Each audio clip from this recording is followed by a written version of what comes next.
Ximena, onde tu estás?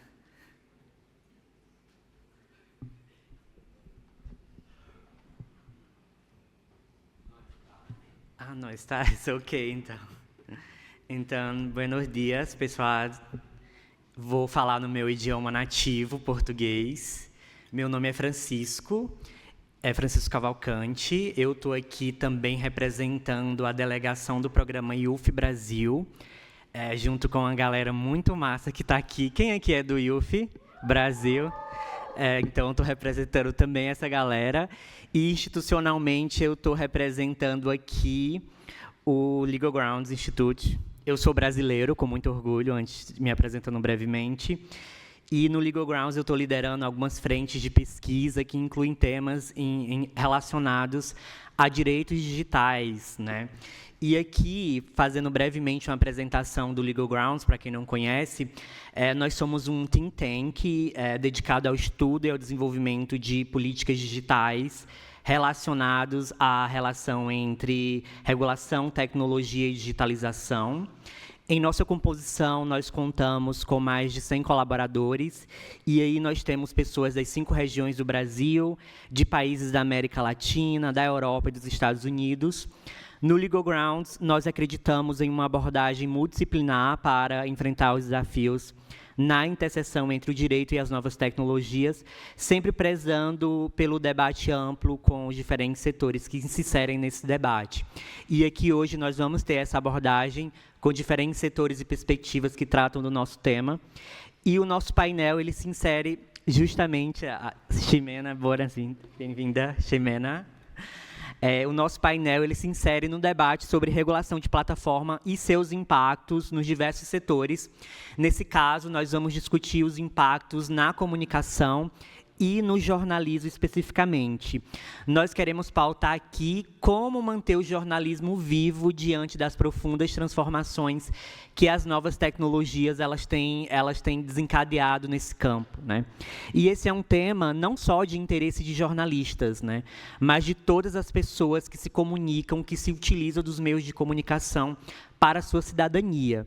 Então, todos que estamos aqui seremos ou já estamos sendo impactados pelas discussões sobre a sustentabilidade do jornalismo no ecossistema digital. E nos últimos anos, nós temos percebido que o jornalismo tem enfrentado profundas transformações, incluindo, por exemplo, a mudança na produção e na distribuição de notícias por meio de algoritmos, as novas aplicações de inteligência artificial com impactos nos direitos autorais e também nos direitos digitais na América Latina, não apenas de jornalista, mas de todos nós, enquanto sociedade, a nossa relação com a tecnologia, com a cultura e com a economia. Então, a nossa proposta aqui hoje é justamente reunir representantes de países da América Latina para discutir o tema a partir de uma metodologia multissetorial. Todas as pessoas que estão aqui conosco representam algum setor, e identificar quais são os principais temas, desafios que envolvem o jornalismo nas plataformas digitais, destacando os aspectos mais relevantes para a sua sustentabilidade e a remuneração de conteúdo, se ela for possível, de que forma ela deve ser feita, quem deve receber conteúdo, quem deve pagar. Todos esses debates nós vamos fazer aqui hoje, buscando também fazer uma visão mais crítica sobre esse assunto e tratando as perspectivas e experiências de ordenamentos jurídicos diferentes e desses países com base no direito comparado, dedicando uma atenção especial aos nossos países aqui da América Latina e do Caribe. E como palestrantes, nós teremos aqui a Betsy Amaya Cabreira, do Barracão Digital e do Código Sul de Honduras, o Inácio Sánchez González, da Universidade de Chile, a Maria Eduarda Fonseca de Oliveira, da ISOC Brasil, do capítulo Brasil, e com a moderação e a relatoria virtual, estou aqui com meus amigos, a Ximena Cuscano, do Peru, da Direito Digitales, que está como relatora, e o Yuri Silva Lima, do Brasil, do Governo do Estado do Ceará, que está com a moderação virtual para as pessoas que estão participando por meio do Zoom, que podem encaminhar mensagens, né? E para iniciar o nosso painel, nós vamos começar com o Brasil, vamos fazer um passeio aqui por 3 países da América Latina. E no Brasil, para representar a perspectiva brasileira desse debate, nós temos aqui a Maria Eduarda de Oliveira. A Maria Eduarda ela vai entrar online, então se a organização do evento puder exibi-la já aqui para todo mundo. A Maria Eduarda ela é pesquisadora do projeto Remuneração de Conteúdos Jornalísticos por Plataformas Digitais, em busca de um sistema equilibrado para o Brasil, da Internet Society Capítulo Brasil. Ela é advogada em Direito do Entretenimento e Proteção de Dados no escritório Larrone Advogados Associados, e ela atualmente faz um mestrado em Direito Digital na Universidade de Paris, na Panthéon-Sorbonne. E, Eduarda, você já está aqui conosco virtualmente?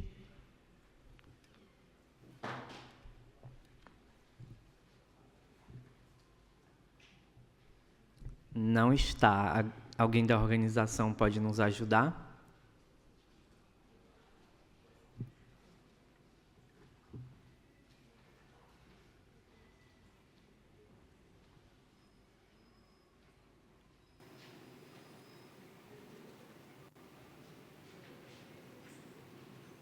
Tá me ouvindo? Sim. E nós estamos te vendo. Eu ia começar torcendo você com bastante antes. Mentira, é fã.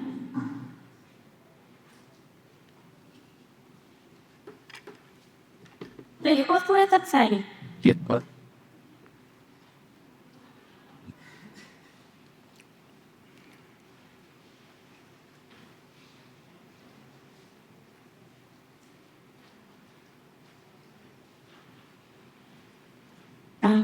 Pode ser.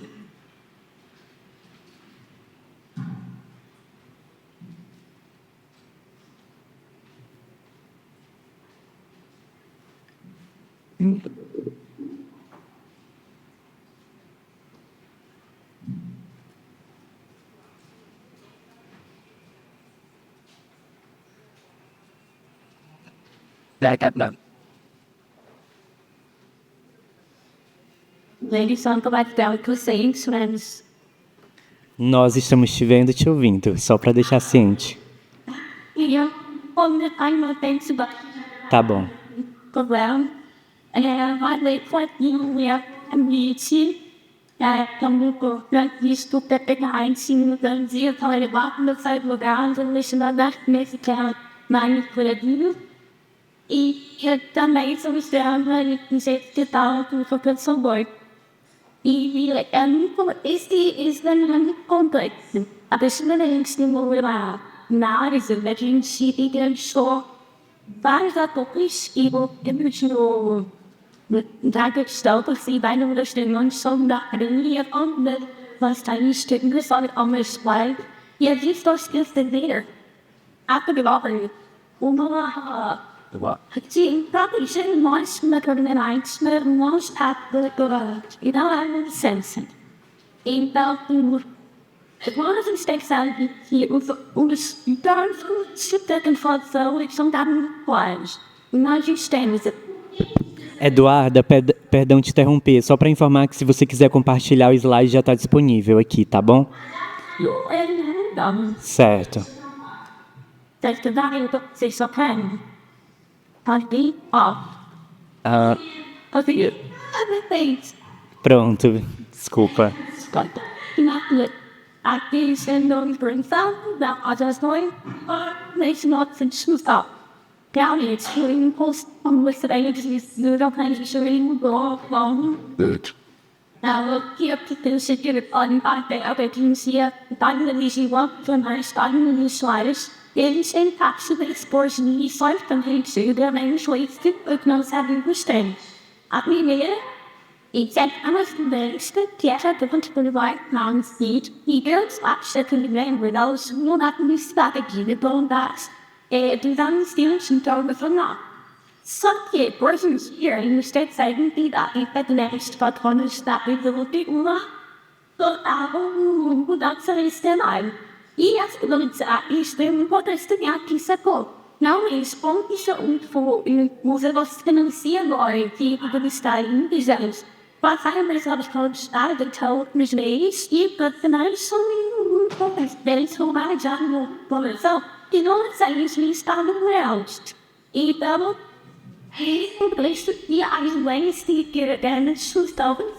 Geração de conteúdo jornalístico por plataforma digital. E aí a gente, nessa discussão, emergem algumas questões, não são todas, elas não finalizam por essas aqui, mas eu escolhi algumas para conversar com vocês hoje, que é por que regular, quem deve pagar, né, nessa lógica de remuneração de conteúdo jornalístico, quem deve ser beneficiado, pagar pelo quê e com base em qual modelo. Como eu estava dizendo, a gente, na pesquisa que a gente conduziu na Isaac, primeiro a gente fez um panorama geral do que estava sendo discutido nos outros países, então, notamente, assim, Austrália, União Europeia, Canadá, e depois a gente entrevistou vários dos atores envolvidos na discussão aqui no Brasil. E a gente percebeu que existe, assim, um ruído muito grande, porque o setor jornalístico, ele não é um só, assim, tem muitos atores com diversas características, pequenos, grandes, etc. Ele não é uníssono, e assim como as plataformas digitais, a sociedade civil, enfim, cada uma delas a gente não tem um consenso nem sequer nos motivos, na razão subjacente de uma regulação. Então, eu separei alguns das narrativas que a gente escuta do porquê que a gente deveria ter uma regulação sobre remuneração de conteúdo jornalístico. Algumas delas a lógica da compensação, de que, realmente, o jornalismo perdeu espaço para as plataformas digitais, porque antigamente, vinda nessa lógica de publicidade, a publicidade vinha para os jornais e agora elas estão sendo canalizadas para as plataformas digitais, então elas estão perdendo dinheiro por conta das plataformas digitais, e por isso elas devem ser compensadas por uma perda, e o que pode vir a fazer sentido para as organizações jornalísticas que têm passado analógico. Mas hoje em dia a gente vê várias nativas digitais que só puderam emergir e se desenvolver nesse ambiente digital. Então, essa é uma lógica e é uma razão que não comporta todos os atores envolvidos no setor jornalístico. A gente também tem a lógica dos usos, que é muito atrelada à lógica dos direitos autorais, que as plataformas digitais usam as notícias. Então, aqueles snippets, aqueles pequenos trechos que a gente vê acompanhando as notícias quando a gente rola o nosso feed, com o título da notícia, alguma lead, alguma coisinha ali.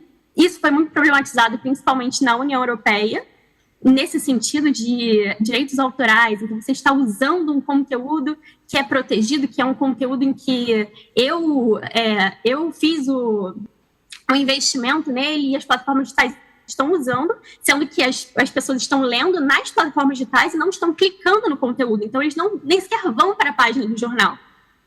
E aí a gente já tem um outro tipo de abordagem, que seria a abordagem da poluição e das externalidades negativas, que seria a seguinte: não, as plataformas digitais teriam que compensar o jornalismo porque elas produzem involuntariamente uma poluição e elas têm que, assim como um ator que polui um rio, ele tem que pagar, ele tem que compensar a sociedade por essa externalidade negativa que ele está causando à sociedade. Então, seria como... E nessa lógica informacional, a desinformação e os discursos de ódio seriam essa poluição causada pelas plataformas digitais. Então, por isso que elas teriam que compensar de alguma forma a sociedade. Essa compensação à sociedade seria o investimento num jornalismo de qualidade para a manutenção e a sobrevivência financeira do setor. E aí um outro discurso seria do bem público, na verdade, que o jornalismo é fundamental para a nossa democracia, todo mundo está de acordo com isso, e ele é subfinanciado. Por quê? Porque rola muito um efeito carona em torno do jornalismo. Então, muita gente se beneficia pelo jornalismo, mas não necessariamente as pessoas beneficiadas pelo jornalismo, que é toda a sociedade, estão contribuindo financeiramente para ele. Então, a gente precisa fazer alguma coisa porque é um bem público e porque ele sofre um efeito carona nesse sentido. E, assim, isso daí foi algumas das justificativas que a gente pôde extrair de algum dos discursos, mas, como vocês podem ver, os discursos, eles não são... eles são completamente dissonantes.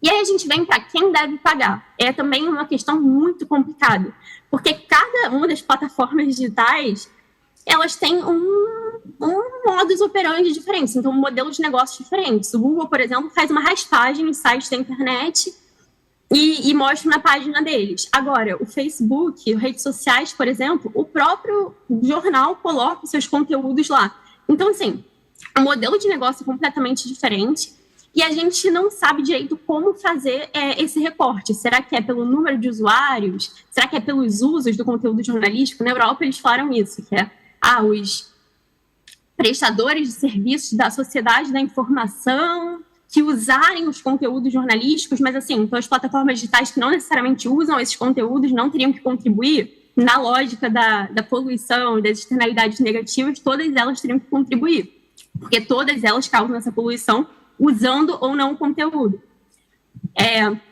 E a gente parte para uma outra questão de quem deveria ser beneficiado. Por quê? Porque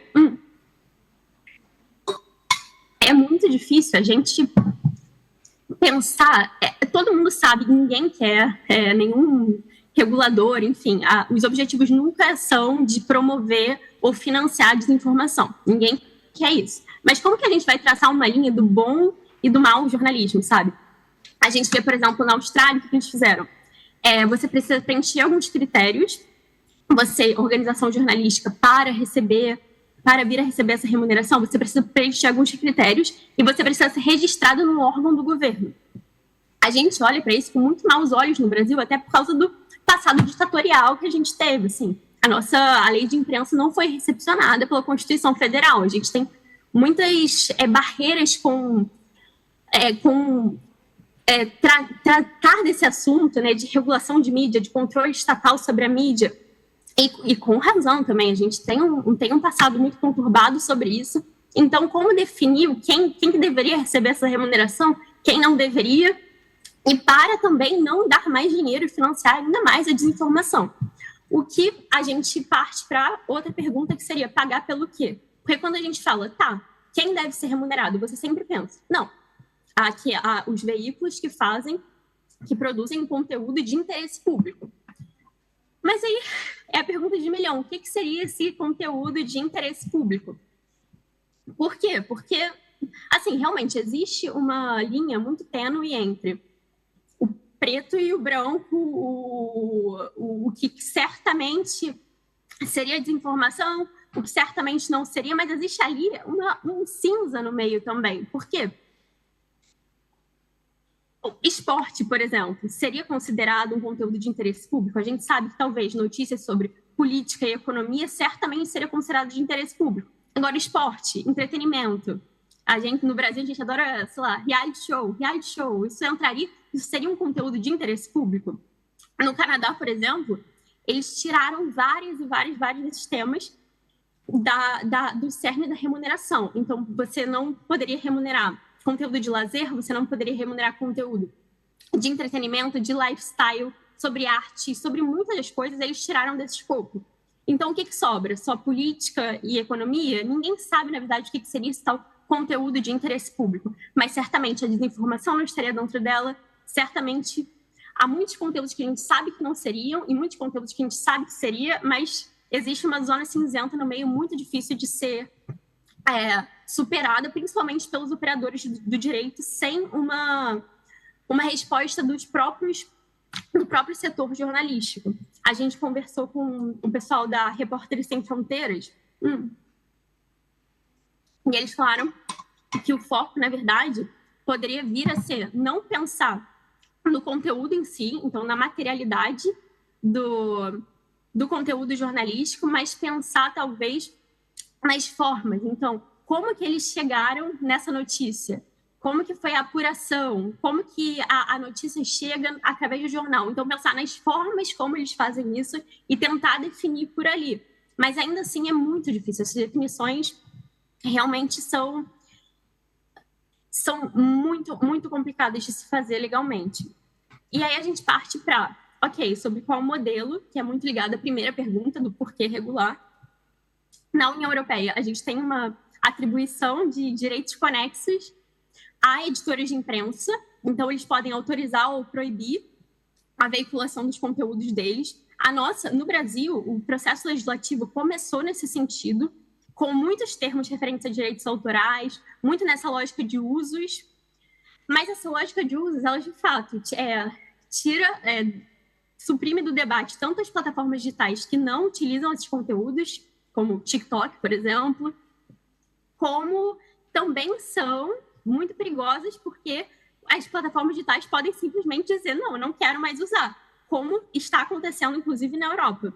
Então, assim, esse debate, esse modelo, ele é muito, muito, muito criticado. Eu acho que até aqui no Brasil a gente já tem já pode-se dizer que ele está superado também no debate, ainda que ainda existam alguns termos de direitos autorais imbuídos em algumas propostas legislativas, a gente percebe que agora a gente está caminhando para um modelo australiano, que seria um modelo de direito concorrencial. Então,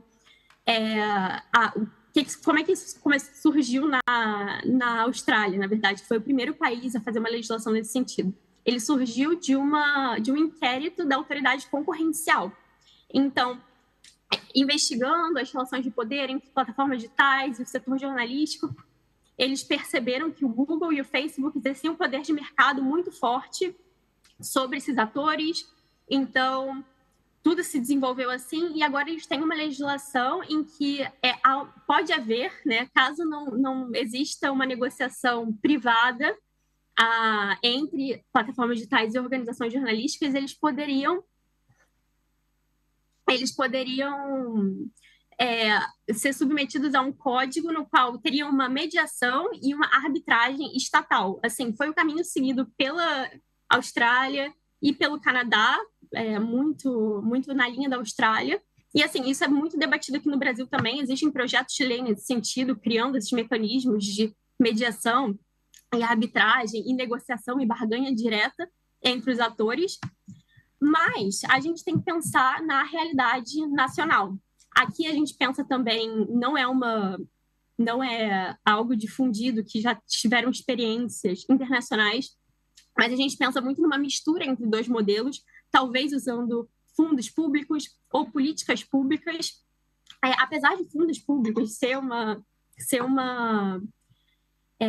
proposta eminentemente brasileira, porque a gente tem outros exemplos no setor audiovisual, a gente tem vários exemplos de fundos para fomentar alguns setores da economia. Esses fundos eles são muito criticados pela ineficiência, então a gente também ouviu muitas críticas a eles, apesar dessa ser uma proposta eminentemente brasileira, que não tem ainda correspondências com outros países. Mas, assim, a gente tem que pensar em qualquer modelo que a gente for adotar na realidade nacional e regional.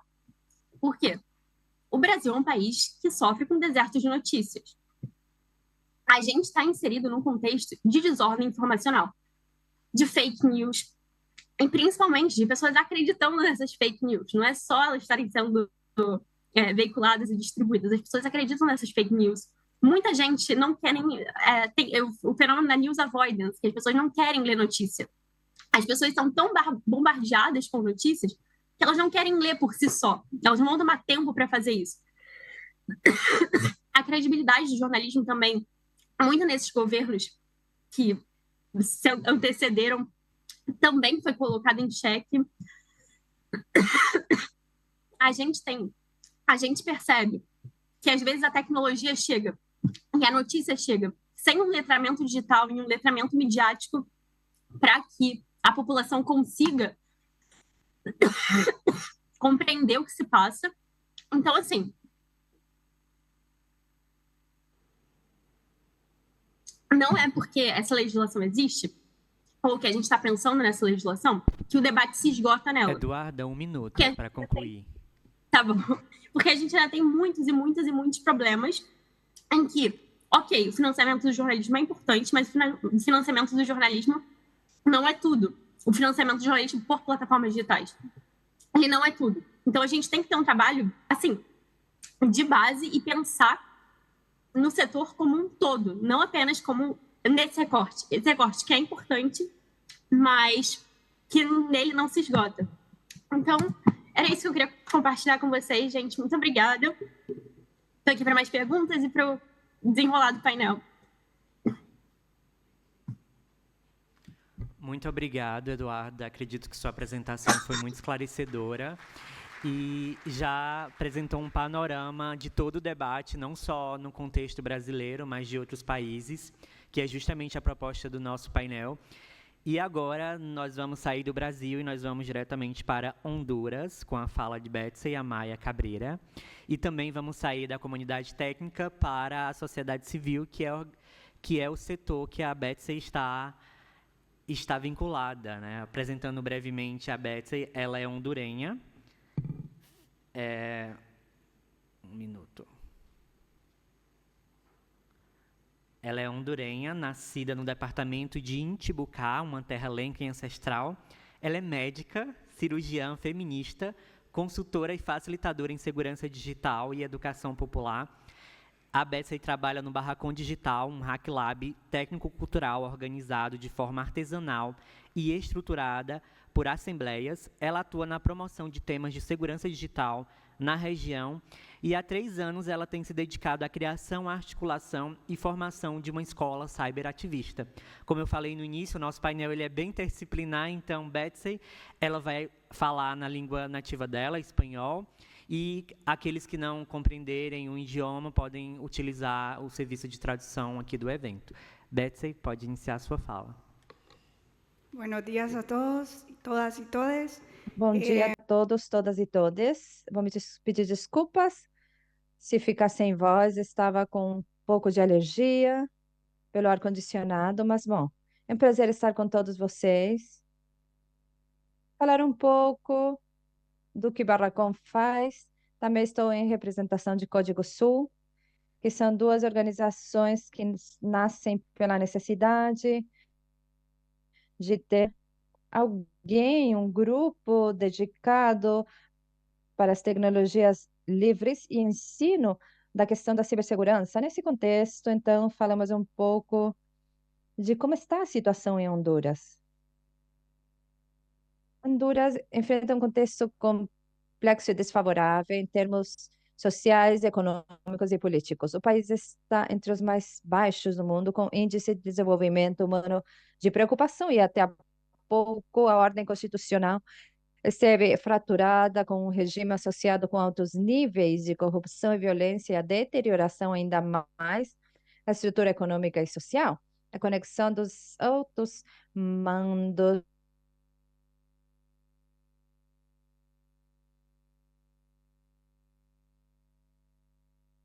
Por uma mulher e de esquerda, as expectativas de de cambio. esquerda, as expectativas de mudança eram grandes, mas a realidade é desafiadora.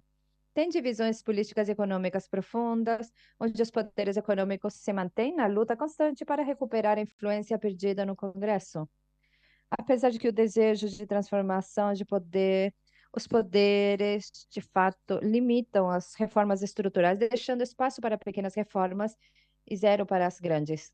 Nesse contexto, tem acontecido no que vai já de 3 anos de mandato da presidente Castro, 870 mortes violentas de mulheres, o que transforma o país num dos mais inseguros para mulheres e dissidências sexuais. Para destacar a situação atual das comunidades indígenas, carífonas do campo e pessoas pertencentes à diversidade sexual, poderíamos entrar em alguns casos específicos e dados que mostram a gravidade e relevância do tema, especialmente focados na violência, o deslocamento que as comunidades enfrentam. Isso não somente fornece um contexto, mas também mostra a importância e urgência da defesa dos direitos humanos. A violência e as ameaças em contra de pessoas defensoras dos direitos humanos. A defensora dos direitos humanos na América Latina, especialmente aqueles que lutam pela terra e o meio ambiente, enfrentam níveis enormes de violência. De acordo com dados recentes da América Latina, mais de 70% dos assassinatos de defensores de direitos no mundo ocorrem na minha região.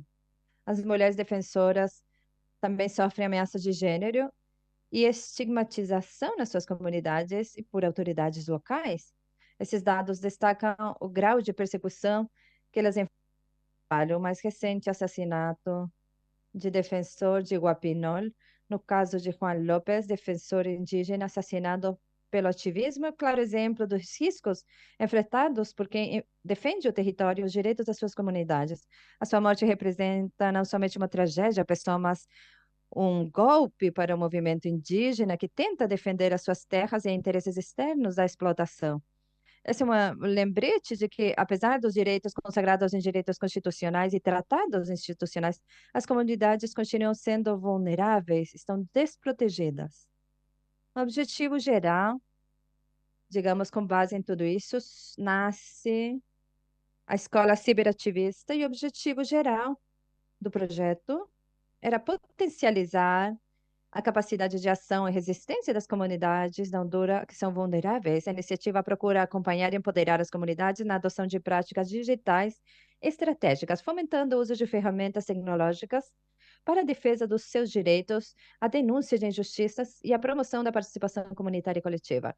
Contudo, muitos grupos de situação de vulnerabilidades, como mulheres indígenas, afrodescendentes e dissidências sexuais enfrentam obstáculos para aproveitar plenamente esses recursos. Iniciativas como essa fornecem capacitação para os ciberativismos e emergem como chave para fornecer para essas comunidades o acesso às tecnologias necessárias para potencializá-los e construir uma autonomia digital.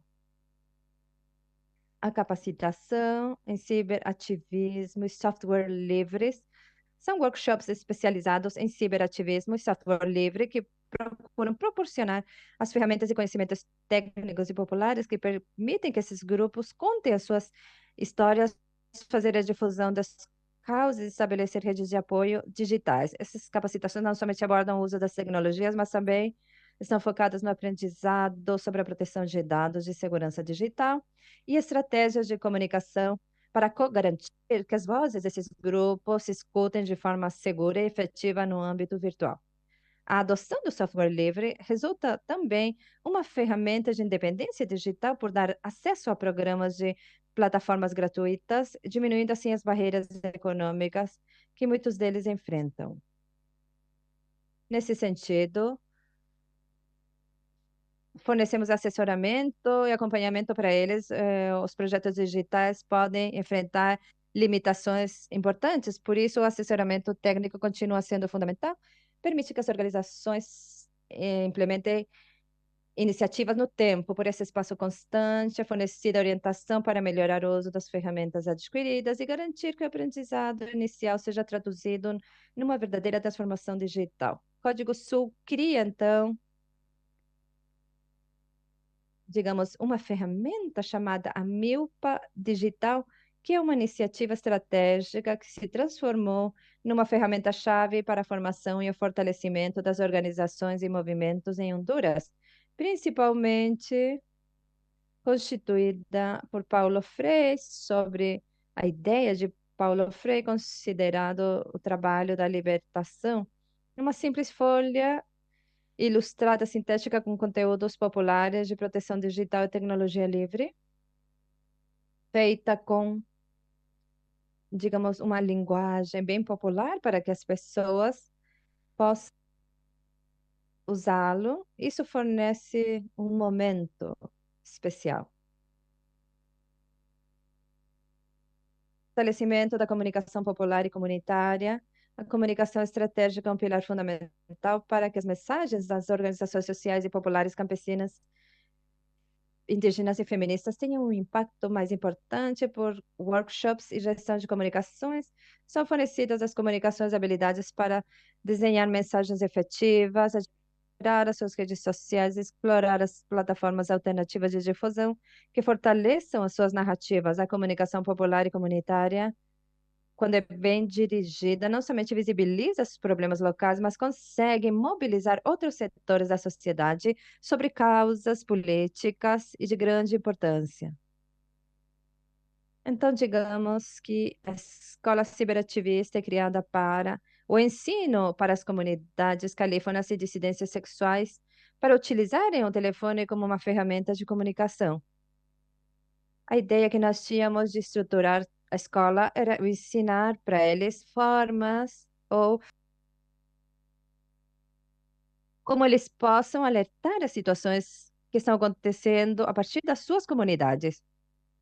Ensinamos para eles fazerem uma estratégia de comunicação segura e como, antes de tudo, criar uma estratégia, fazer uma comunicação digital popular e fazer uma pesquisa prévia Também fazemos alfabetização digital, muitos deles, aí a brecha, tem uma grande brecha, tal, alfabetização no país.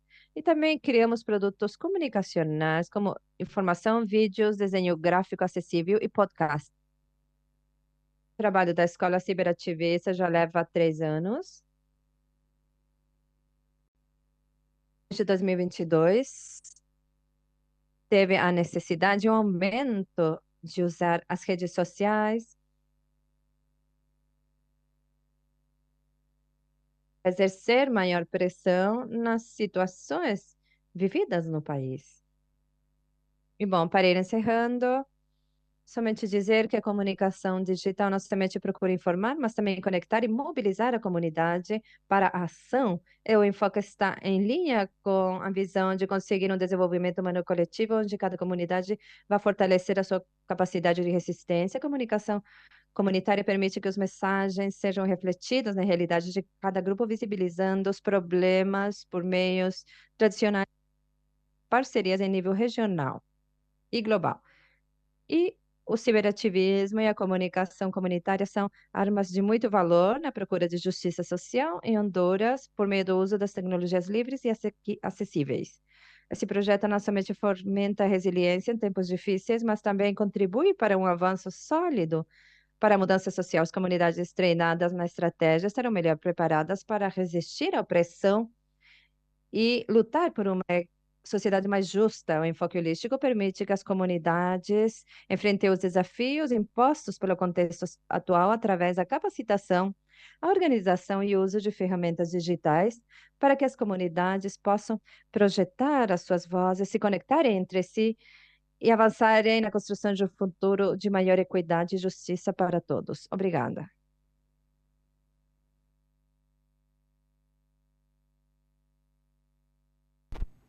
Graças, Betsy.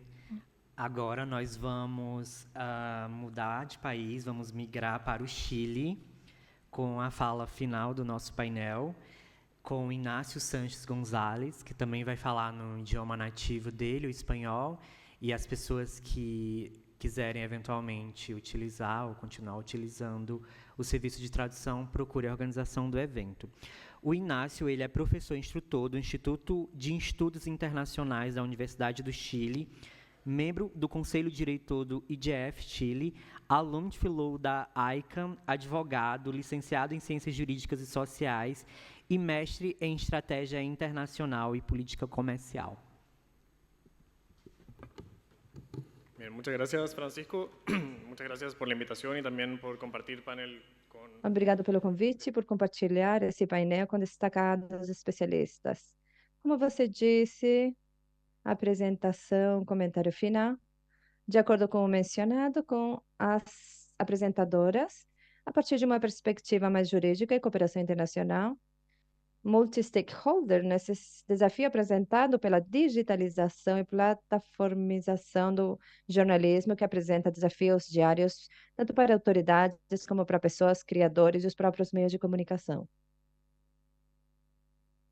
Nesse sentido, esses desafios apresentaram mudanças nos modelos de negócios tradicionais dos meios de comunicação, afetando a sustentabilidade e também as remunerações as que podem acessar os diferentes criadores. A ideia é que sejam beneficiados da distribuição de conteúdos, compensando os criadores, equitativa, justamente o mais próximo dessa justiça integral de remuneração. Nesse sentido, perante uma falta de regulamentação ou as mudanças aceleradas promovidas pela digitalização e a presença de plataformas nos meios, conduz as plataformas para monopolizar as fontes de informação, que vai agravar a presença desses meios. Se bem não está diretamente ligado com o jornalismo, essa monopolização nos conduz às situações vividas, por exemplo, dia a dia, pelas procuradorias, os ministérios públicos, os tribunais de justiça, investigações penais, por exemplo, em países pequenos como o nosso, ou vários, América Latina, muitas vezes as entidades que perseguem delitos delitos ou que estão numa investigação penal dependem dessas plataformas. Não podem chegar e mandar um procurador bater a porta de uma plataforma, o Google ou outros, para solicitar informação necessária para uma investigação penal, por exemplo. Então, esse é um exemplo claro sobre como essa monopolização vai a um aumento dia a dia e ocorre também no âmbito do jornalismo e aumenta ainda mais quando não estamos perante regulamentações inteligentes ou holísticas que permitam nos adaptarmos a essas tecnologias mais disruptivas. No caso do Chile, por exemplo, está a Lei de Negociação de Notícias de 2021 na Austrália, que impõe às plataformas a obrigação de negociarem pagamentos com os meios. Assim, se procura que as plataformas digitais contribuam para a diversidade e pluralidade informativa.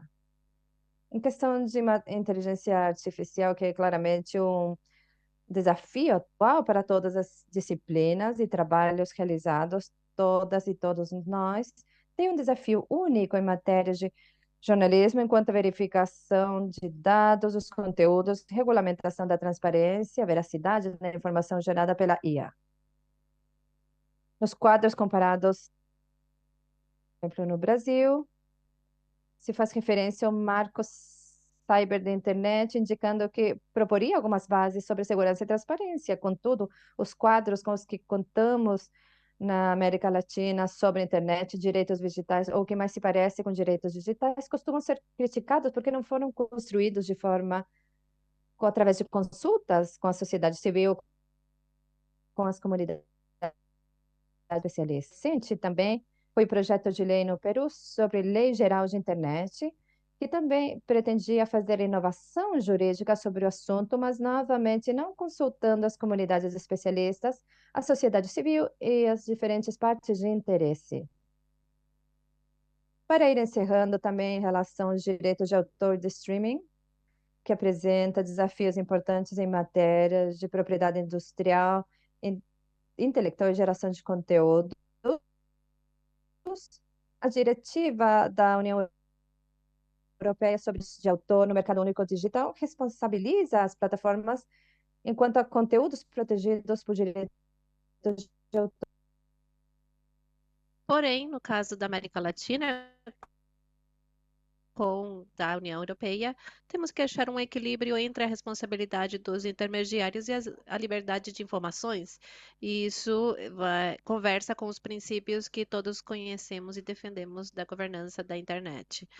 Em conclusão, a transformação digital em muitas disciplinas, e particularmente o jornalismo, apresenta desafios únicos para os ordenamentos jurídicos da nossa região, que é diversa, mas que compartilha os desafios. A experiência internacional deve ser considerada, mas nos adaptando às mudanças e realidades dos nossos países e jurisdições, com a finalidade de adaptar as políticas e normativas às particularidades do sistema digital e das múltiplas partes interessadas. Essa consideração será chave para lidar com esses desafios e termos um jornalismo justo, responsável, que respeite os mecanismos de governança da internet dos últimos anos. Obrigado, Francisco.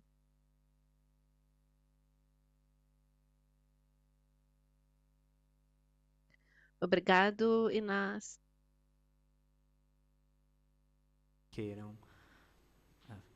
Temos uma pergunta, uma pessoa que levantou a mão. E tem que ser uma pergunta breve, que a gente já vai finalizar o painel. Buenos dias. Peço perdão por não falar a língua tão bem, então eu vou usar a minha língua nativa e também vou tentar ser breve, mas me chamo Nirvana Lima, sou facilitadora do programa Youth Brasil, jornalista por formação e pesquisadora de mídia e infância. E aí eu tenho 2 questionamentos à mesa. O primeiro é, se caso tenha me falhado a memória, se algum de vocês é jornalista. E o segundo é sobre o que seria um jornalismo de qualidade, tendo em vista que, hoje em dia, a gente se confunde muito sobre o que é um interesse público e o que é um interesse que as plataformas impõem através dos algoritmos e dos cliques que as pessoas acabam consumindo nas redes sociais e dão a entender que aquele conteúdo, de fato, é um conteúdo de interesse, mas que isso gera controvérsias, né?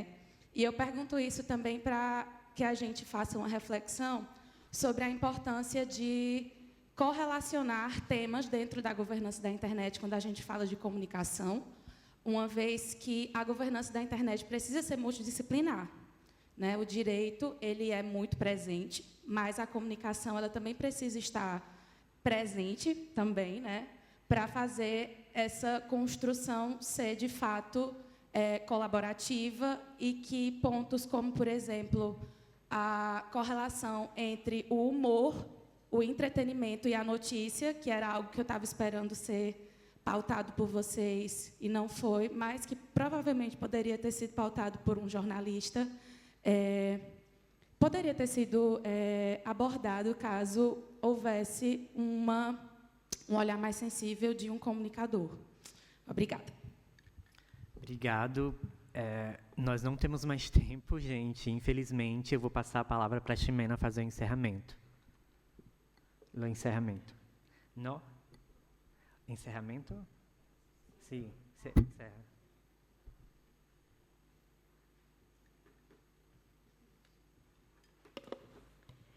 Sí, bueno, hoy se presentó la ponencia Plataformas Digitales y Remuneración de Hoje Contenidos, tínhamos a palestra sobre el futuro. Plataformas Digitais e Remuneração de Conteúdos, o futuro do jornalismo.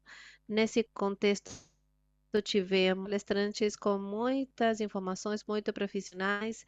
Maria Eduarda falou sobre questões fundamentais relacionadas com a regulamentação de plataformas digitais, questão de contos, perguntas-chave, quem deve pagar, quem deve regular, quem deveria ser beneficiado e qual seria o modelo adequado.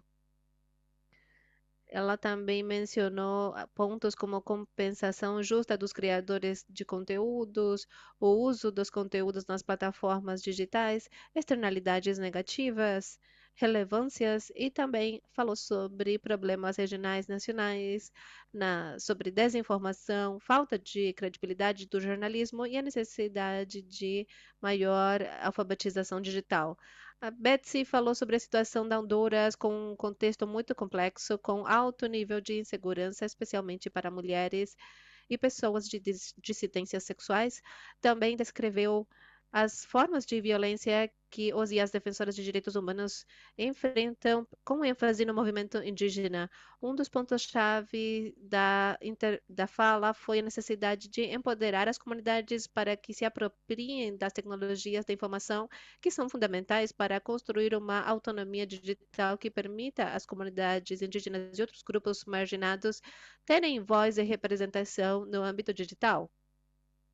Ela também menciona a importância do treinamento ciberativismo, a voz livre, as escolas ativistas, uma iniciativa que tem 3 anos trabalhando para ensinar as comunidades indígenas a utilizarem seus celulares, aproveitar as redes sociais e assim aumentar a visibilidade da comunicação, visibilizar as notícias. Menciona que não só oferece treinamento digital, mas também impulsiona o software livre para ter soberania tecnológica nas comunidades. E um ponto muito importante da fala é que a comunicação digital vai além da simples passagem de informações, mas sensibilizar a comunidade e refletir as realidades de cada grupo. Por fim, Inácio falou sobre os desafios das comunicações, pesquisas penais na América Latina, principalmente na obtenção de informações, um processo que é atrapalhado por barreiras legais ou de acesso. No caso do Chile, a lei de verificação de dados, regulação de transparência, veracidade das informações por meio de tecnologias como a IA, aponta para a importância de termos normativas adequadas para o contexto latino-americano.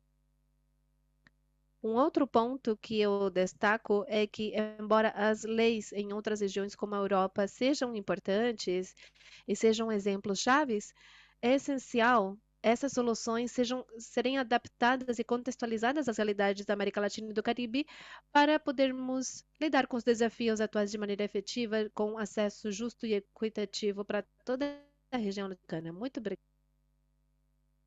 Tchau.